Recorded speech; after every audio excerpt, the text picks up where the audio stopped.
Assalamualaikum warahmatullahi wabarakatuh. Pada video kali ini kita akan melanjutkan seri perkuliahan Geometri Euclid, yang mana di kesempatan ini kita akan membahas tentang pembuktian teorema-teorema yang ada pada sudut dan garis.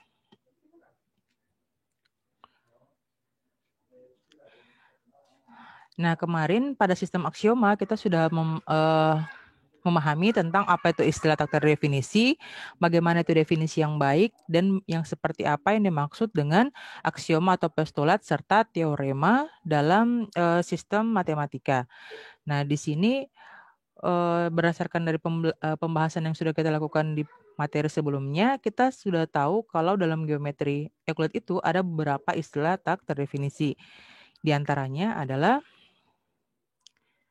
titik, garis, dan bidang. Ya, walaupun sebenarnya dalam buku elemen karya Euclid, istilah-istilah ini dia disebut sebagai definisi. Tapi ke depannya para ilmuwan matematika mereka menyepakati itu sebagai istilah yang tak terdefinisikan dengan baik. Kenapa? Karena dia hanya dideskripsikan. Ya, ketika kalau kita mau penuhi syarat-syarat dari sebuah definisi yang baik, ketiga istilah ini dia tidak bisa penuhi. Makanya dia di sini disebut sebagai istilah tak terdefinisi. Nah, selain itu berdasarkan video-video sebelumnya juga kita sudah punya beberapa definisi dalam geometri Euclid. Yang pertama itu kita sudah paham tentang apa itu sinar garis, apa itu ruas garis, yang seperti apa itu garis yang sejajar, terus definisi dari segitiga, segitiga sama kaki dan segitiga sama sisi, definisi lingkaran, definisi sudut yang lurus, sudut siku-siku, sudut yang saling suplementer, dan sudut yang berimpit. Oke. Nah, sementara aksioma-aksioma yang sudah kita punya, diantaranya itu adalah aksioma garis, yaitu jika diberikan dua titik berbeda pada bidang, maka terdapat tepat satu garis yang melalui kedua titik tersebut. Terus ada juga ruler postulat, ya, yang menyatakan kalau ukuran dari sebarang ruas garis adalah sebuah bilangan positif yang tunggal. Ya, jadi tidak ada ruas garis yang memiliki panjang yang satu ruas garis yang punya panjang lebih dari satu, ya. Yang berikutnya kita juga sudah punya aksioma kesejajaran, ya, ada 3 di situ, ya, paralel aksioma atau paralel postulat. Yang pertama itu dua garis yang tidak sejajar bertemu tepat di satu titik, ya. Contoh penggunaannya dalam kehidupan sehari-hari seperti ini. Kalau kita punya dua jalanan, ya, yang tidak sejajar, maka jalan itu pasti akan ketemu di suatu titik tertentu yang biasa kita sebut sebagai perempatan, ya.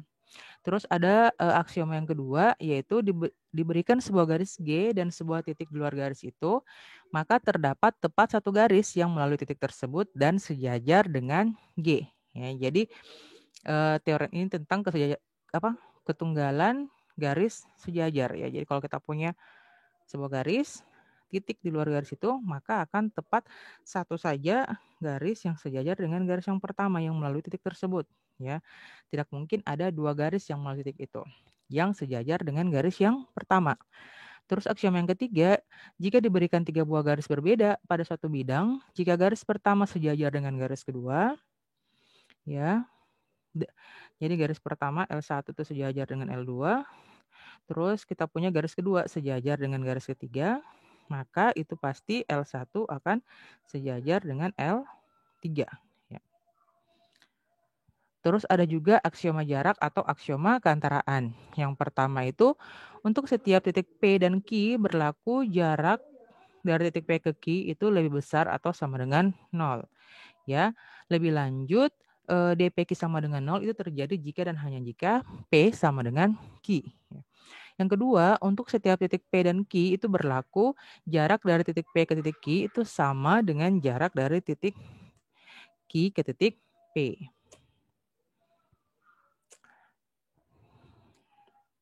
Terus ada juga segmen addition postulat, ya, dari bagian dari aksioma keantaraan tadi. Di mana kalau diberikan 3 buah titik berbeda, P, Q, dan M, kita mempunyai dPq tambah DQM itu sama dengan DPM. Itu terjadi jika dan hanya jika Q terletak pada segmen garis di antara P dan M, atau Q itu elemen ruas garis PM. Ya, jadi kalau kita punya ruas garis PM, maka Q harus ada di antaranya situ ya. Jadi Q di situ. Bisa juga Q-nya ada di sini, bisa juga mungkin Q-nya ada di sini. Yang jelas Q itu dia terletak di antara P dan M. Kalau misalnya di sini ada pernyataan jika dan hanya jika, itu berarti berlaku kebalikan ya. Kalau kita punya persamaan ini berlaku, maka ini dia berlaku ya. Nah, kalau kita dapatkan hal seperti ini berlaku, berarti kita bisa terapkan persamaan yang ini. Itu makna dari kata jika dan hanya jika yang kita punya pada aksioma ini. Lihat nama lainnya dari aksioma ini adalah segment addition postulat. Nah, selain tadi kita punya sudah definisi, istilah definisi, ada aksioma dan terakhir kita juga punya teorema di pertemuan yang lalu, yaitu teorema ketaksamaan segitiga. Yang mana berbunyi jika diberikan 3 buah titik berbeda, PQ dan M, maka jarak DPQ tambah DQM itu akan kurang dari sama dengan DPM. Nah, di sini sebelum kita masuk ke teorema dan pembuktian teorema, saya ada tambahan definisi dari garis transversal ya. Jadi sebuah transversal dari 2 atau lebih garis adalah sebuah garis yang memotong garis-garis tersebut. Ya, jadi itu disebut sebagai garis transversal. Jadi misalnya untuk yang gambar yang ini, itu kalau kita punya 2 garis A, AB, dan CD, itu garis EF itu dia disebut sebagai transversal.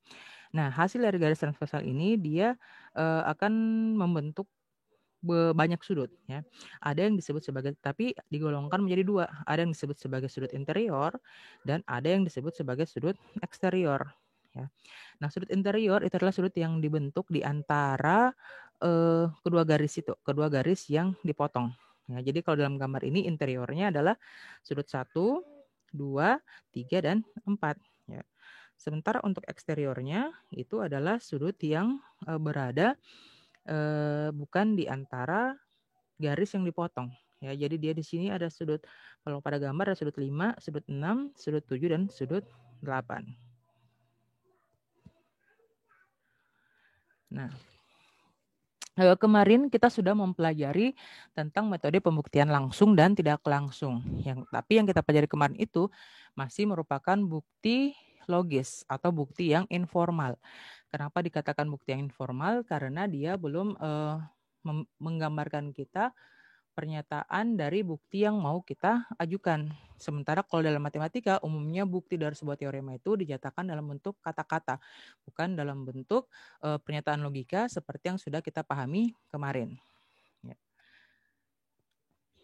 Nah, selain itu, dalam pembuktian-pembuktian formal teorema matematika juga, biasanya umumnya itu kita menemukan pernyataan teorema yang menggunakan kuantor.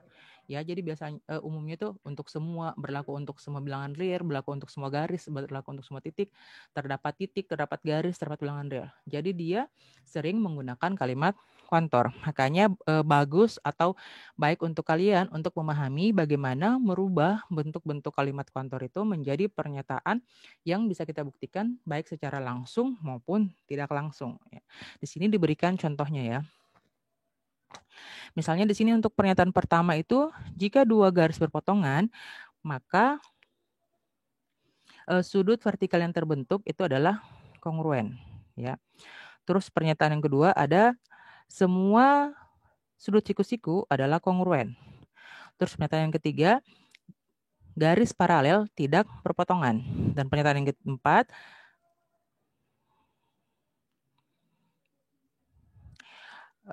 garis yang saling tegak lurus ketika mereka bertemu atau berpotongan akan membentuk sudut-sudut bersampingan yang saling kongruen. Oke. Nah, di sini kita bisa memisahkan pernyataan yang kita punya ini, kita pisahkan ke dalam bentuk mana yang jadi premis, mana yang jadi konklusi. Ya. Di sini H itu adalah bentuk lain atau kata lain dari premis, yang mana berarti hipotesis. Ya. Sementara C itu adalah konklusi. Misalnya untuk A, berarti kita punya premisnya apa? Premisnya itu adalah bukan premis, astagfirullah. Tapi apa dalam pembuktian langsung dia itu kalau kita punya pernyataan P maka Q. Ya, kalau P maka Q, berarti P-nya itu dia adalah hipotesis, sementara Q itu merupakan konklusinya ya. Sementara kalau premis-premis yang dimaksud dalam pembuktian itu adalah aksioma atau definisi yang sudah kita punya. Oke. Kita kembali ke contoh. Nah, untuk yang bagian A berarti hipotesisnya itu adalah kita punya dua garis yang berpotongan, two line intersect ya. Sementara konklusinya sudut vertikal yang terbentuk dia itu adalah kongruen. Oke. Nah, yang kedua, kita belum lihat di sini bentuk pernyataannya bukan bentuk P maka Q ya. Jadi kita belum bisa memastikan yang mana yang jadi hipotesis, mana yang jadi konklusi. Makanya dalam bentuk dan dia ini merupakan bentuk Cantor ya, all right angles. Semua sudut siku-siku. Ya, jadi kita harus rubah dulu ke dalam bentuk pernyataan implikasi atau pernyataan kondisional. Dari sini itu artinya apa? Kalau kita punya semua sudut siku-siku adalah kongruen, berarti kita punya pernyataan jika dua sudut dia siku-siku, maka mereka akan saling kongruen. Kongruen berarti memiliki besar sudut yang sama, ya. Nah, di sini kalau kita sudah ubah tadi ke dalam bentuk P maka Q, kita sudah bisa lihat yang menjadi hipotesisnya adalah dua sudut yang siku-siku, terus yang menjadi konklusinya adalah mereka akan kongruen. Oke. Selanjutnya, kalimat yang selanjutnya, garis paralel tidak berpotongan. Ya, sama juga itu dia kalimatnya belum berbentuk P maka Q, maka kita bisa menuliskan ulang. Jika dua garis paralel, maka kedua garis tersebut tidak berpotongan. Dari sini kita punya hipotesisnya adalah dua garis paralel, sementara konklusinya adalah kedua garis tersebut tidak berpotongan. Yang terakhir, ini ditunjukkan dia ini ada kata when atau ketika ya. Jadi dua garis saling tegak lurus ketika mereka membentuk sudut berdampingan, sudut berimpit yang saling kongruen ya. Nah, di sini sebelum kita rubah, ini dia sudah berbentuk P maka Q, tapi dia diubah susunannya ya. Ya diubah jadi seperti ini. Ketika atau di situ ketika itu diubah jadi di awal menjadi jika dua garis bertemu dan membentuk sudut-sudut berimpit yang kongruen, yang besarnya sama, maka kedua garis itu dia saling tegak lurus. Ya, jadi kalau kita punya dua garis, nah kongruen itu bagaimana? Kalau misalnya ada 4 yang kongruen, kan ini satu putaran pun 360 derajat. Berarti kalau kongruen, masing-masing kita bagi 360 bagi 4 menghasilkan 90, 90, 90, 90 dalam derajat ya. Sehingga kalau misalnya ini artinya berarti dua garis tersebut dia adalah saling tegak lurus. Ya, itu yang dia menjadi konklusi. Oke, jadi ini kalian bisa memahami ini atau bisa terbiasa melakukan ini dengan dilakukan seiring dengan kalian sering melakukan pembuktian ya, khususnya pembuktian teorema-teorema terkait geometri. Sekarang kita lihat ke contoh-contoh pembuktian teoremanya ya. Oh ya, sebelum masuk ke contohnya di sini ada dulu dijelaskan tentang langkah-langkah pembuktian formal ya. Yang pertama itu kita statement atau kita memberikan pernyataan. Yang kedua kita menggambarkan. Yang kita gambarkan ini adalah apa yang ada di hipotesis. Yang ketiga kita mendeskripsikan di gambaran itu apa yang telah diberikan. Terus kita menunjukkan apa yang mau kita buktikan atau kita prove. Terus yang terakhir kita tulis pembuktiannya ya. Nah, di sini pernyataan itu adalah pernyataan dari teorema yang akan kita buktikan. Yang kita gambarkan adalah representasi dari hipotesis dari teorema yang kita punya. Terus yang diberikan itu adalah dari gambaran yang kita punya, kita deskripsikan informasi-informasi apa saja yang ada dari hipotesis. Terus yang terakhir kita biasanya itu ditandai dengan kata akan ditunjukkan, itu menunjukkan, akan ditunjukkan bla bla bla. Setelah kita punya hipotesis kan kita mau tunjukkan konklusinya itu apa. Itu di pernyataan yang keempat ini.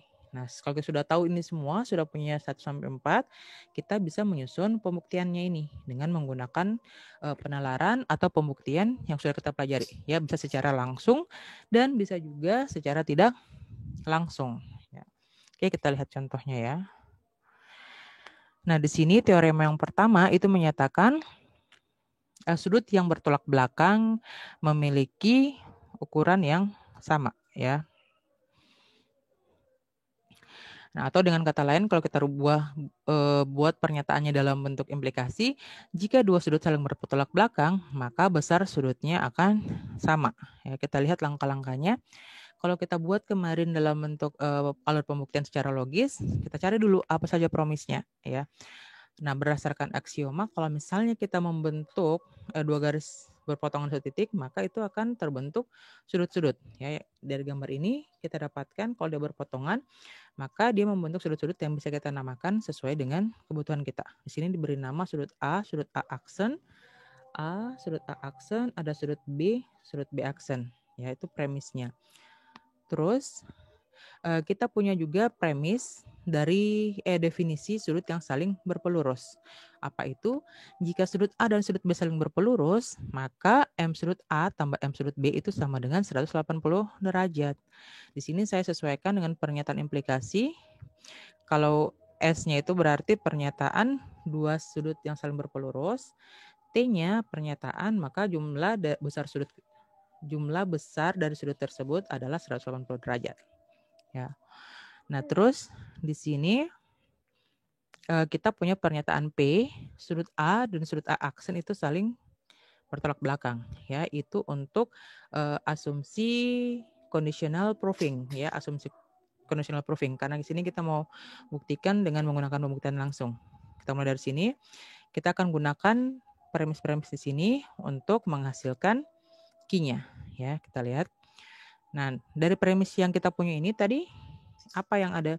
Yang pertama, sudut A dan sudut B itu saling berpelurus. Ya, kita punya S maka T, terus kita punya S, maka kita simpulkan berdasarkan modus ponens T.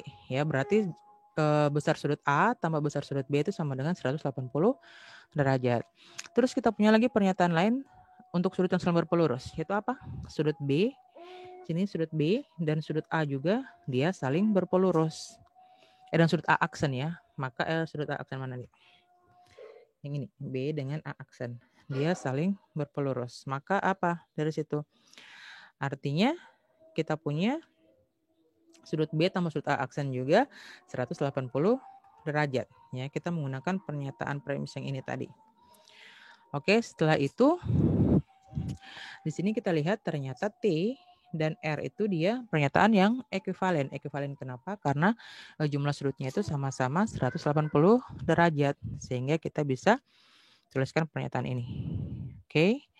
Dari sini dengan menggunakan hukum pencoretan, kita hilangkan M sudut B, maka kita dapatkan M sudut A itu sama dengan M sudut A aksen. Yang mana ini merupakan pernyataan key. Dari sini terbukti kalau pernyataan ini dia benar. Oke. Nah, sekarang kita lihat bagaimana pembuktian formalnya ya. Nah, kalau kita sudah tahu alur pembuktiannya ini, kita bisa menyusun alur pembuktian formal yang kata-katanya dipahami oleh pembaca ya. Karena kalau masih dalam bentuk ini tidak semua dipahami ya. Kita lihat di sini buktinya dimulai dengan diberikan garis K dan L yang berpotongan di titik P dan membentuk sudut A aksen, sudut B dan sudut B aksen. Nah, karena sudut A dan sudut B membentuk sudut lurus, maka kita punya M sudut A tambah M sudut B itu sama dengan 180 derajat. Selain itu, karena sudut B tambah sudut A aksen juga membentuk sudut lurus, kita juga punya M sudut B tambah sudut M sudut A aksen sama dengan 180 derajat. Dengan mengkombinasikan kedua pernyataan di atas, kita melihat bahwa M sudut A tambah M sudut B tambah M sudut B sama dengan M sudut B tambah M sudut A aksen. Dari sini dengan mengurangkan M sudut B aksen pada kedua ruas, kita dapat peroleh M sudut A sama dengan M sudut A aksen. Teorema terbukti. Oke, kita lanjut ke contoh berikutnya.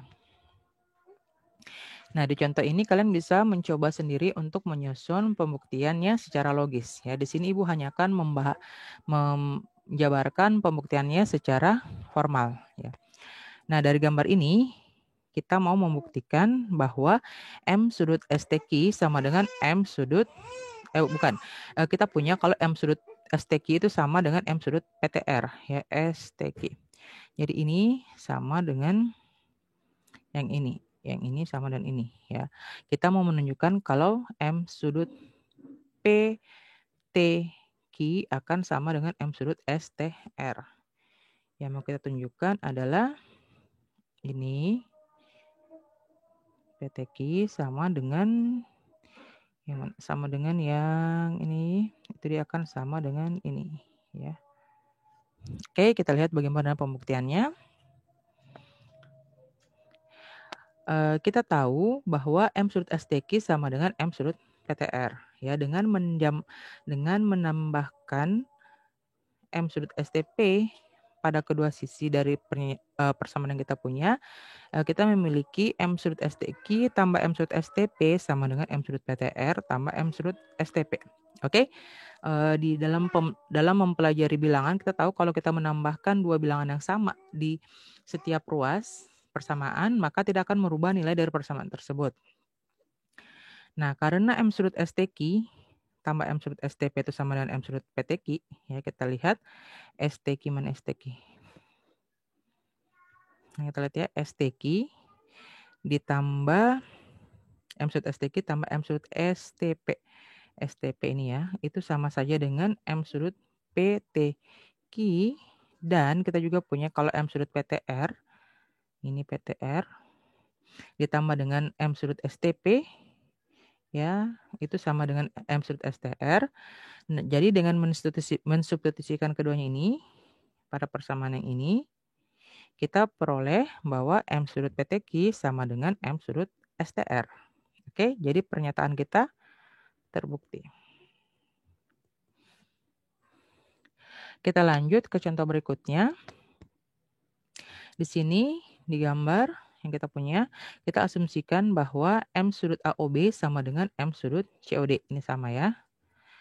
Nah, kita akan membuktikan bahwa M sudut AOC sama dengan M sudut BOD. Mana dia? AOC itu akan sama dengan M sudut BOD. Oke. Nah, kita lihat pembuktiannya. Di sini sudut AOC dan sudut COD mereka adalah membentuk sudut AOD ya. Sehingga kita dapatkan berdasarkan definisi sudut yang berimpit kalau M sudut AOC itu sama tambah M sudut COD akan sama dengan M sudut AOD.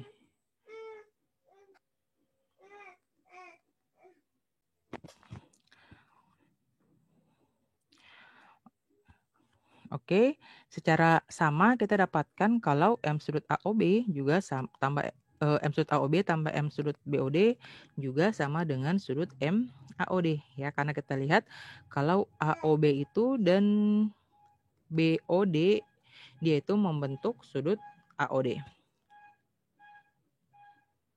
Kita lihat kalau sisi sebelah kanan persamaan ya, sisi sebelah kanan persamaan dari kedua persamaan di atas itu dia sama ya, atau dia ekuivalen.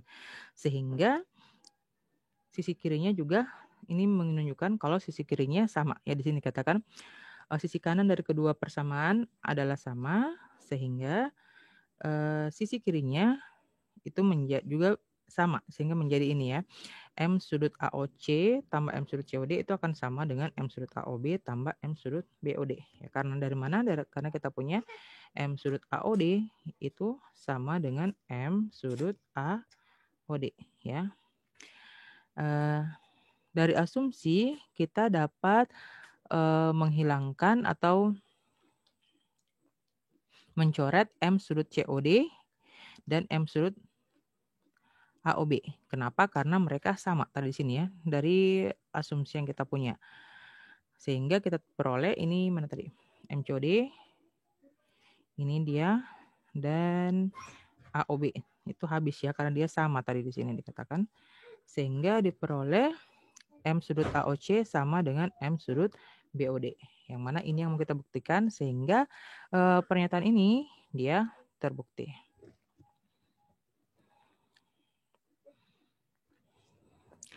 Nah, kita lihat lagi contoh yang berikutnya ya. Di sini contoh yang mau kita berikan itu ada pernyataannya itu adalah sudut ABC adalah sudut siku-siku. Jika BD adalah garis bagi dari sudut ABC, buktikan bahwa M sudut 1 itu sama dengan 45 derajat ya, yang ini. Di mana BD itu adalah sudut bagi. Jadi sudut bagi itu adalah sudut atau bisek itu adalah sudut yang membagi sudut lagi adalah kenapa sudut bagi? Garis bagi ya. BD adalah garis bagi dari sudut ABC. Jadi garis bagi itu adalah garis yang membagi sebuah sudut menjadi dua bagian sama besar ya. Nah, di sini kalian bisa mencoba untuk mengisi pembuktian secara logisnya di sini ya. Apa alasan dari setiap pernyataan yang ada di kolom sebelah kiri? Alasannya itu apa? Ya. Di sini Ibu hanya memberikan pembuktian formalnya ya.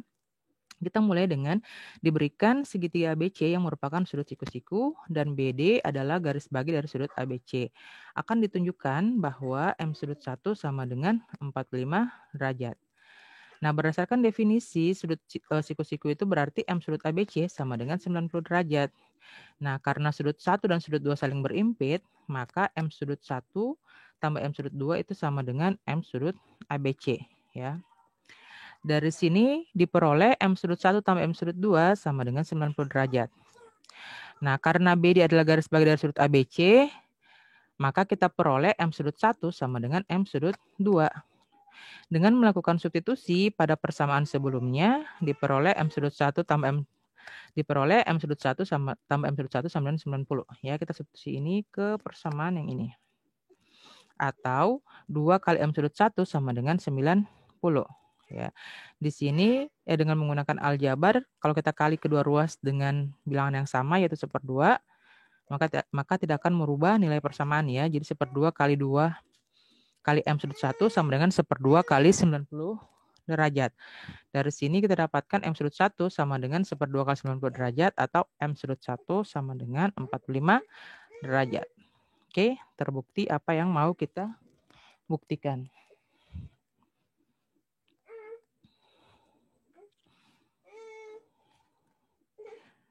Nah, yang terakhir ini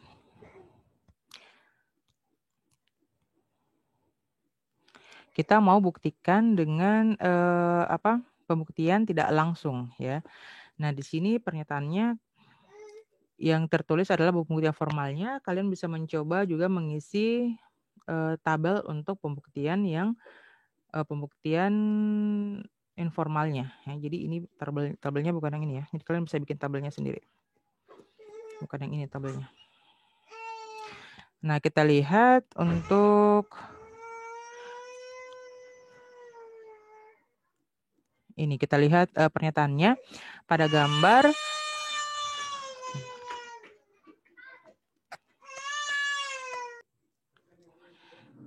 Kita lihat dari gambar ini diberikan garis BA atau sinar garis BA itu tidak tegak lurus terhadap sinar garis PD. Yang akan kita mau tunjukkan kalau sudut 1 dan sudut 2 itu tidak saling berpenyiku. Ya, jadi sudut yang saling komplement itu adalah sudut yang saling berpenyiku. Oke.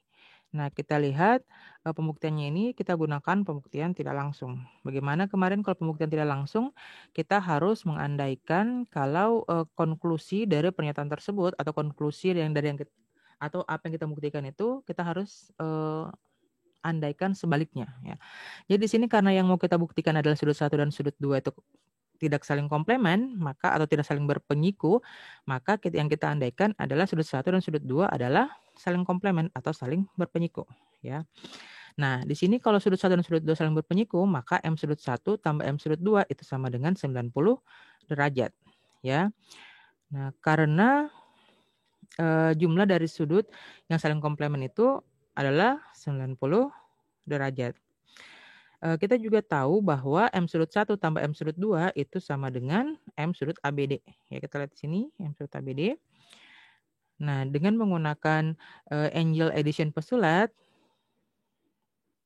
ini menunjukkan kalau M sudut ABD itu juga sama dengan 90 derajat dengan menggunakan substitusi.